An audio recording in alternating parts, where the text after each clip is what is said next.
جناب غلام رضوانی صاحب اور مسجد کے جو اراکین ممبران ہیں ان کا شکریہ ادا کرتا ہوں کہ انہوں نے یہاں مجھ کو ایک عنوان پر مخاطب کرنے کی انہوں نے دعوت دی ہے، اور مسجد سے وابستہ جو اسٹاف ہے میں ان کے لیے بھی دعا گو ہوں کہ اللہ ان کو صحت مند رکھے، عمر دراز کرے۔ اللہ کے گھر کی خدمت کرنا بہت بڑا ثواب ہے۔ اور حضرات، آج کا میرا جو عنوان ہے وہ ہے اقبال کے کلام میں قدرتی عناصر و مناظر۔ آپ جانتے ہیں اللہ تعالیٰ نے یہ کائنات بنائی اور یہ کائنات کا وہی خالق ہے اور مخلوق کو اسی نے پیدا کیا ہے اللہ تعالیٰ نے۔ اور اسلامی پوائنٹ آف ویو سے کائنات 4 چیزوں سے بنی ہے۔ ہندوستانی فلسفے کے مطابق یہ دنیا 5 چیزوں سے بنی ہے۔ اس میں ایک آکاش و آسمان کو ملا لیتے ہیں وہ لوگ۔ تو دنیا کا پہلا آدمی آدم علیہ السلام ہے۔ آدم کی تخلیق کے ساتھ ہی کائنات کی تشکیل عمل میں آئی ہے۔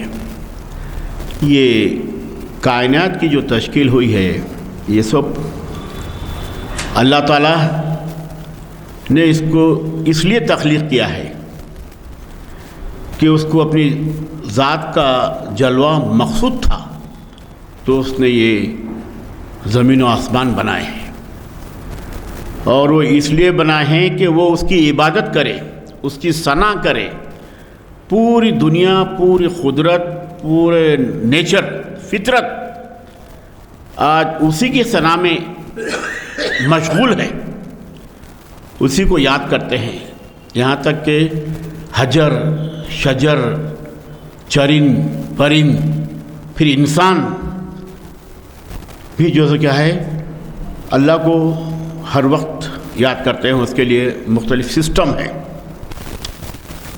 نماز کا اسلام کا پہلا اصول ہے کہ پہلے کلمہ ہے، اس کے بعد نماز ہے، اور نماز کے لیے بہت سی جو کیا ہے وعیدیں آئی ہیں۔ نماز چھوڑنے پر بہت سا عذاب ہے، بہت بڑا عذاب ہے۔ زکوٰۃ، حج وہ تو الگ ہے اپنے اصول اسلامی، لیکن نماز کے لیے بہت تاکید کی گئی ہے اور پابندی بھی کی گئی ہے، اور خاص طور پر نماز چھوڑنے پر بھی اس کے تمام مناظر شب معراج میں صلی اللہ علیہ وسلم نے تمام جو نماز چھوڑنے والوں کو جو سزا مل رہی تھی، جو ان کے ساتھ سلوک ہو رہا تھا، تمام مناظر حضور نے صلی اللہ علیہ وسلم اپنے چشم مبارک سے انہوں نے دیکھا ہے، تو وہ ہمارے یہاں موجود ہے۔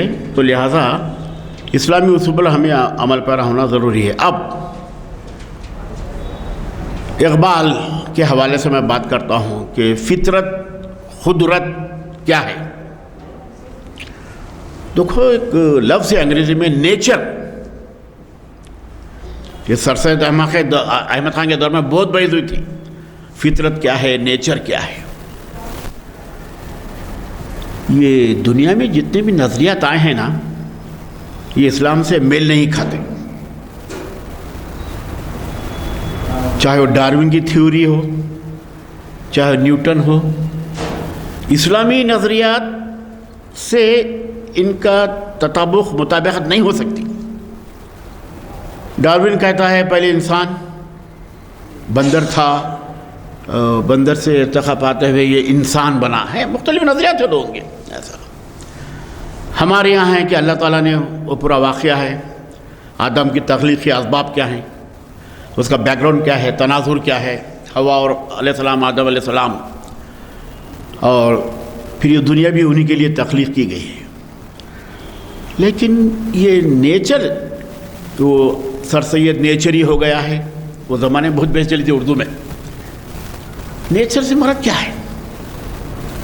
فطرت، قدرت، اور یہ فطرت اور قدرت کی عناصر و مناظر کو تخلیق کرنے والا ایک ہے واحدہ، وحدانیت، واحد طاقت، اس نے اس کو تخلیق کیا ہے. اس کے بعد بحث کی کیا ضرورت ہے؟ ایمان ہے، عقیدہ ہے، عقیدت بھی ہے. فطرت، انگریزی کا ایک مشہور شاعر ہے،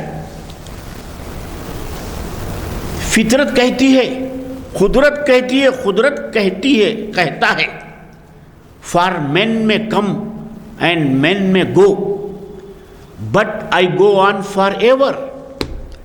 بہت بڑی بات ہے اس کے اندر، انگلش کی پوئٹری میں.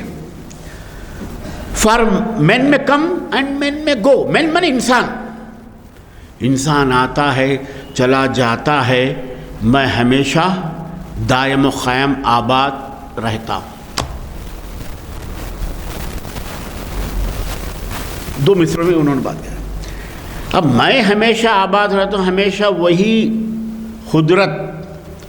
قدرت کاملہ، ایک واحدہ واحد طاقت ہی ہمیشہ قائم و دائم رہنے والی ہے. تمام چیزیں جو اس کی تخلیق کردہ ہیں صرف تو صرف بھسم ہو جائیں گے. ایک دن قیامت آئیں گی، حشر کا میدان ہوگا تو اس سب کوئی باقی نہیں رہے گا. تو اقبال نے قدرتی عناصر کے ذریعے سے انسان کو پیغام دیا ہے، عبرت دلائی ہے، سبق عطا کیا ہے. علامہ اقبال چھوٹی چھوٹی قدرتی چیزوں سے،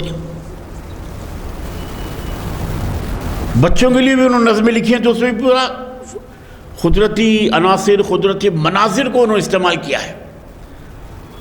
وہ ایک نظم ہے پہاڑ اور گلیری، ابھی آؤں گا بہت سی نظمیں کے حوالے دیتے چلوں گا. پہاڑ اور گلیری، تھوڑا بچوں سے آگے بڑھیں گے. دونوں میں مکالمہ ہوتا ہے. اللہ نے تجھے بنایا ہے، گلیری کہتی ہے بہت بڑا حجم رکھتا ہے، بہت بڑی وسعت رکھتا ہے، بڑا جسم ہوتا ہے پہاڑ کا، ہے نا، بڑی باڈی ہوتی ہے. ہاں، اراولی کے پہاڑ، ہمالیہ پہاڑ وغیرہ ہے نا. لیکن تیرے میں میرے میں یہی فرق ہے، تو ہمیشہ ساکت حالت میں رہتا ہے، میں ہمیشہ پھدکتے رہتی ہوں، حرکت میں رہتی ہوں میں. اور چھالیاں وہ بھی کتر سکتی ہوں میں، تو چھالیاں نہیں کتر سکتا. ہاں، پہاڑ اور گلیری میں، گلیری ہے نا بھی. تو اسے ایک پیغام مل رہا ہے انسانیت کو کہ حرکت میں کرتی ہوں، میرے سے فائدہ پہنچتا ہے دنیا والوں کو. جو حرکت کرتے ہیں یقیناً یہ پوری دنیا وہی ہے. یہ جنبش، یہ حرکت سے ہی ارتقا ہوتا ہے.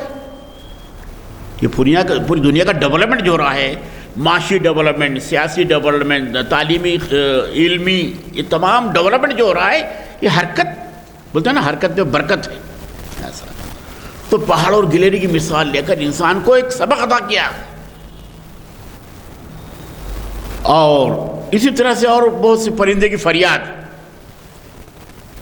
اقبال کی بچوں کی چھوٹی چھوٹی نظمیں ہیں. چاند اور تارے، دیکھو پرندے کی فریاد، پرندہ بھی قدرتی فطری ایک عنصر ہے. قدرت نے اس کو تخلیق کیا ہے، پرندوں کو، چرندوں کو بھی. چاند اور تارے یہ بھی قدرتی عناصر ہے. چاند ہے اپنے نظام، اپنے محور، اپنے اس پہ گردش کر رہا ہے اور اس کا جو کام ہے وہ انجام دے رہا ہے. سورج ہے، سورج کی طرف سے آپ جانتے ہیں اس کا مومنٹ ہے، اس کا محور ہے، اس کا ایکسس ہے، وہ بھی اپنے نظام میں گردش کر رہا ہے. اجرام فلکی تمام تارے بھی نکلتے ہیں رات میں، چاند بھی نکلتا ہے، دن میں سورج نکلتا ہے، سب اپنے اپنے نظام میں گردش کر رہے ہیں. یہ اللہ کا بنایا ہوا نظام ہے، کوئی انسان کا بنایا ہوا نظام نہیں ہے. یہ اللہ کے حکم سے نظام رک بھی سکتا ہے، وقت بھی رک جا سکتا ہے. تو چاند اور تارے. اب یہ بہت اپنے آپس میں اقبال کے یہاں مکالمات کے انداز بہت ہے ان نظموں میں. ڈائلاگ سسٹم، بات چیت کرنا، آپس میں سامنے رہ کر بات چیت کرنا، ڈائلاگ سسٹم کہتے ہیں اس کو، ڈائلاگ. تو چاند اور تارے حالانکہ بچوں کے لیے لکھی گئی نظم، لیکن آج BA کی کلاس میں نظم ہے، ڈگری میں یہ نظم ہے. آج چاند و تارے پڑھایا جا رہا ہے. تو چاند اور تارے میں ڈرتے ڈرتے دمے سحر سے تارے کہنے لگے خمر سے، چلنا چلنا مدام چلنا. یہ نظم ہے پوری. پوچھ رہے ہیں ڈرتے ڈرتے خبر چاند سے، کہ کب تک ہماری زندگی ایسی رہیں گی، کب تک ہم یہی اپنے محور پر، اپنے مرکز پر ہم چلتے رہیں گے، یہ ہماری سرگرمی یہ کہاں رکے گی؟ قیامت تک نہیں رکتی، چلتے ہی رہتا ہے. اللہ کا حکم ہے، وہ نظام چلتے رہتا، قدرت کا فطری نظام. اور ہم بھی تو فطرت کا حصہ ہے، ہم بھی تو قدرت کا حصہ ہے. قیامت تک نماز پڑھیں گے، قیامت تک زکوٰۃ دیں گے، قیامت تک حج کریں گے. ہم بھی فطرت کا حصہ ہے، ہم بھی قدرت کا حصہ ہے، ہم بھی اس نور کا حصہ ہے.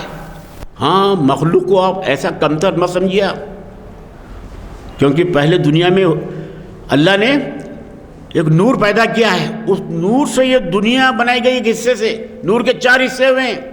ہم بھی منور ہیں، ہم بھی روشن ہیں، ہم بھی اس نور کا حصہ ہیں. مخلوق کہہ رہا ہوں، یہ دنیا کہہ رہا ہوں. لوگ کہتے ہیں نا وہ بھی حسین و جمیل ہے، یہ دنیا بھی بڑی حسین و جمیل ہے. تو آخر میں کچھ ایسے اشعار ہیں کہ اس میں بعض اشعار ایسے ہوتے ہیں جس پہ پوری مرکزیت ہوتی ہے. چاند بھی حرکت، سورج بھی حرکت، تارے بھی اپنے نظام میں چل رہے ہیں. لیکن ایک خاص بات یہ ہے کہ چلنے والے نکل گئے ہیں، جو ٹھہرے ذرا کچل گئے ہیں. جنبش سے ہے زندگی جہاں کی، یہ رسم قدیم ہے یہاں کی. اب اقبال کی بات ہوا، کیسا تصور ہے، پوری کائنات کو، پوری انسانیت کو درس دے رہے ہیں، سبق دے رہے ہیں. جنبش سے ہے زندگی جہاں کی. جنبش، حرکت، عمل، موٹیویشن، مومنٹ، جنبش. اس جنبش کے عوض ہی انسان کا، دنیا کا، کائنات کا، مختلف شعبوں کا ارتقاء ہوتا ہے. جنبش نہ ہو تو ارتقاء نہیں ہوتا. بچہ جب پیدا ہوتا حرکت بہت کرتا، بچہ حرکت ہوتی، جنبش، اس کی باڈی کو جنبش ہوتی. اگر جنبش نہ تو بہت پریشانی ہے بچہ. تو یہ پورے عمل پورے کائنات میں چل رہا ہے. جنبش سے ہی اس جہاں کی، یہ رسم قدیم ہے یہاں کی، فطرت کی، قدرت کی.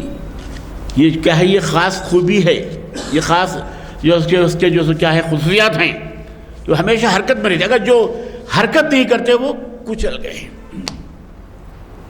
جو جسم، جو باڈی جامد ہے، وہ اس کی زندگی ختم ہو جاتی. ہمیشہ حرکت و سکنات، حرکت و عمل کا پیکر بننا ہے. یہی اقبال درس دیتے ہیں اپنی نظم کے ذریعے سے. چاند اور تارے، اور چاند اور تارے پھر حرکت کا ایک فلسفہ انہوں نے پیش کر دیا ہے، حرکت و عمل کا. اقبال اور کئی ایسے حرکت و عمل کے فلسفے ان کے اور بھی نظمیں میں آپ کو بتاؤں گا. اور پھر اس کے بعد بچوں کے اور بہت سی نظمیں ہیں، انہوں نے نام دیا ہے لیکن پوری انسانیت کو اس سے پیغام پہنچاتے ہیں. چاند اور تارے، پرندے کی فریاد، ایک گائے اور بکری، ایک مکڑا اور مکھی، ایک پرندہ اور جگنو، ایک پہاڑ اور گلیری، چونٹی اور عقاب. چونٹی اور عقاب کے بھی جو کیا ہے، اقبال نے اس میں بھی جو کیا ہے ایک مکالمہ انہوں نے 2 اشعار کے ذریعے سے جو کیا ہے باغ درا میں انہوں نے پیش کیا ہے. اور ظاہر ہے چونٹی تو آپ جانتے ہیں کہ کتنی محنت کرتی ہو رات دن. ایک چھوٹا سا کیڑا ہے، چھوٹا سا، بہت چھوٹا ہے، اس کا وجود ہی وہ چھوٹا ہے. کیسا اللہ نے بنایا ہے دیکھیے آپ. حشرات الارض، چونٹی کو لے کر بھی انسانوں کو پیغام دے رہے ہیں اپنے قدرت و فطری عناصر کے ذریعے سے. اقبال قدرت کے جو مناظر ہیں، جو عناصر ہیں، اس کے ذریعے سے ایک پیغام دے رہے ہیں. ایک چونٹی بھی ہے تو حرکت میں، وہ بھی اتنی سلیقے والی ہوتی ہے کہ برسات کے موسم کے لیے وہ اپنا ذخیرہ اندوزی کرتی ہے، دانے جمع کرتی ہے لا کے، کچھ دانے چاول کے دانے. تو اقبال وہی کہتے ہیں کہ عقاب بڑے بڑے بلندیوں پہ اڑتا ہے، آسمانوں پہ اڑتا ہے. اللہ نے تو یہ کیا ہے منصب دیا ہے تجھے. میں چھوٹی ہوں لیکن میں ہمیشہ حرکت میں رہتی ہوں میں. اور ایک پہاڑ اور گلیری، اس میں بھی دیکھیے، نہیں ہے چیز نکمی کوئی زمانے میں، کوئی برا نہیں قدرت کے کارخانے میں.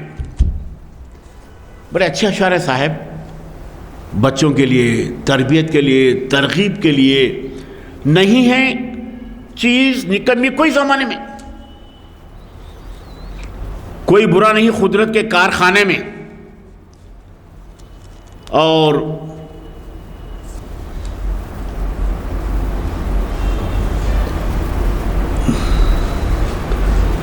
اب یہ پورا پہاڑوں گلے کا پورا جیسے کیا ہے یہ اشعار، اس میں نے آپ سے کہہ دیا کہ بھائی میرے میں بہت بڑا ہنر ہے.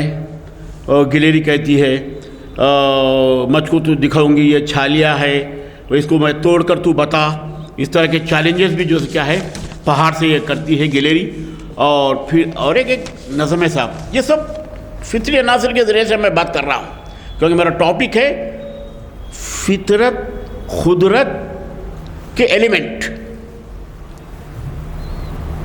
ایک ہے ان کی نظم کا عنوان لالہ صحرائی، بہت مشہور نظم ہے. یہ لالہ بھی پھول ہے، یہ قدرت سے اگتا ہے. اس کو کوئی مالی آ کے پانی نہیں ڈالتا. یہ جنگلوں میں، صحراؤں میں، بیابانوں میں ہوتا ہے. لالہ صحرائی یہ جنگلوں میں، صحراؤں میں ہوتا ہے. اس کے ذریعے سے بھی ایک پیغام دیتے اقبال قدرتی عناصر کے ذریعے سے. کیا ہے وہ کہ لالہ صحرائی، یہ عالم تنہائی، یہ گنبد مینائی مجھ کو تو ڈراتی ہے اس دشت کی پنہائی.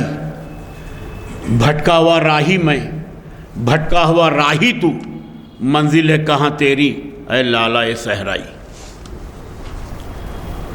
دیکھو کیسا کمپیئر کر رہا ہے فطرت قدرت انسانوں میں. بھٹکا ہوا راہی میں، بھٹکا ہوا راہی تو، کیسا اشارہ ہے. دیکھو آدم علیہ السلام کی طرف جنت سے نکالے گئے، ہاں آدم کی اولاد کی طرف اشارہ ہے. بھٹکا ہوا راہی میں، بھٹکا ہوا راہی تو، منزل ہے کہاں تیری اے لالہ صحرائی. لالا ایک سرخ رنگ کا پھول ہوتا ہے جناب، یہ صحراؤں میں، جنگلوں میں ہوتا ہے. یہ خودرو ہوتا ہے، کوئی اس کی نگرانی نہیں کرتے. اس کی نگرانی فطرت قدرت کرتی ہے.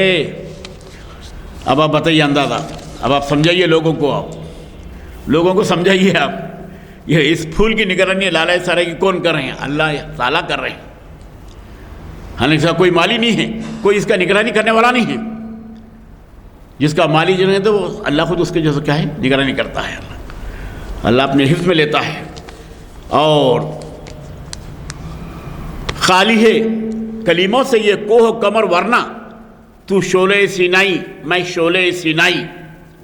کائنات کی وسعتوں، انسان کی تنہائی اور کارفرمائی، یہ دونوں کی علامتوں کے طور پر اقبال نے لالہ صحرائی کو علامت کے طور پر استعمال کر کے اپنی بات، اپنے تخیل کی انہوں نے وضاحت کی ہے. یہاں وہ انسان اور پھول ایک حقیقت کے دو پرتو ہے. انسان بھی حقیقت ہے، پھول بھی حقیقت ہے. پھول کی زندگی ہے، انسان کی زندگی ہے. ہے نا بھائی؟ پھول کی ایک زندگی ہے اوکے، انسان کی بھی زندگی ہے، وہ زندگی کب تک ہے اللہ کے ہاتھ میں ہے۔ اور انسان کی زندگی کیا ہے؟ پھول کی مانند ہے، پھول بھی کبھی مرجھائی جاتا، انسان کی زندگی بھی کبھی نہ کبھی ختم ہونے والی ہے۔ مرزا تقی میر نے بڑا اچھی بات کہی سمجھانے کے لیے، دنیا کی بے ثباتی، یہ دنیا کبھی بھی ختم ہوتی، انسان بھی کبھی بھی اس دنیا سے چلا جاتا، ہستی اپنی حباب کی سی ہے، یہ نمائش سراب کی سی ہے۔ یہ سب کیا دیکھ رہے ہیں اپن؟ دنیا دیکھ رہے ہیں، کیا دھوکہ ہے، آنکھ بند ہوا چلے گئی، دنیا چھوٹ گئی ہمارے سے۔ ہاں ایک ہی لمحہ موت کیا ہے؟ لمحے کا جو ایک عنصر ایلیمنٹ ہے، لمحہ، ایک لمحے میں سانس چلی جاتی ہے۔ تو ایک پانی کے بلبلے کے مانند ہماری زندگی ہے۔ پھول کی حقیقت بھی وہی ہے، کھلتا ہے، کلی ہوتا ہے، اس کی زندگی ہے نا، ایک سفر، پھول کا سفر ہے، انسان کا بھی سفر ہے۔ لیکن انسان کے لیے بہت بڑا جو سو کیا ہے، اس کے لیے جو سو اس کی زندگی اس کے لیے تحفہ ہے، اس زندگی کو عزیز جاننا ہے۔ وہ انسان زندگی اس کے لیے نعمت ہے، مومن کے لیے، اور اس نعمت کو خدا کے احکامات، رب کے احکامات کے تحت اگر زندگی گزارا تو وہ زندگی کامیاب ہے۔ یہ زندگی، وہ زندگی بھی کامیاب ہے، اس کی عقبہ آخرت والی زندگی۔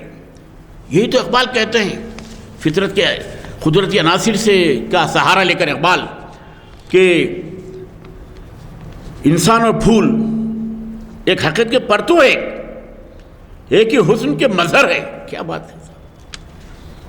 اللہ نے اس کو تخلیق کیا ہے، انسان کو بھی تخلیق کیا ہے اللہ نے، اور ایک پھول کو بھی تخلیق کیا ہے، ایک ہی حسن کے مظہر ہے۔ شاعر اپنے آپ کو لالا کے ساتھ ہم آہنگ کر رہا ہے۔ قدرت کا ہم حصہ ہے میرے بھائی، فطرت کا ہم حصہ ہے، انسان کو الگ نہیں ہے۔